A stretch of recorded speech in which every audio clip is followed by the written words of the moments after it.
క్షమాపణ అలాగనే దయ కలిగి ఉన్నటువంటి వాడిగా ఉంటూ వచ్చాడు. చూడండి, తన ప్రజలు పదే పదే తిరుగుబాటు చేస్తున్నప్పటికీ, ఈ లోకంలో పాపం చేస్తున్నప్పటికీ కూడా నా ప్రజల పట్ల నేను ఎప్పుడూ కూడా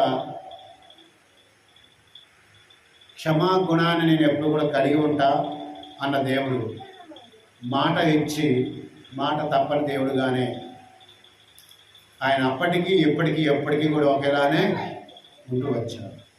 అలాగనే ఈ లోకంలో అనేకుల పట్ల ఆయన దయ కలిగి ఉంటా అన్నాడు. అలాగనే దయ కలిగి ఉంటూ వచ్చారు. చూడండి,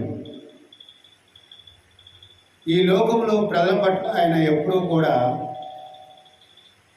వారు చేసినటువంటి పాపాలన్నిటికీ కూడా క్షమాపణ కలిగి ఉంటూ వస్తున్నాడు. అలాగనే వారి పట్ల ఎప్పుడూ కూడా దయ కలిగి ఉన్నటువంటి వాడుగా ఉంటూ వచ్చాడు. అలాగనే దయ చూపిస్తూనే వచ్చాడు. ఆయన వారి పట్ల ఎప్పుడూ కూడా సుముఖతతో ఎప్పుడూ కూడా జీవిస్తూ వచ్చేవాడు.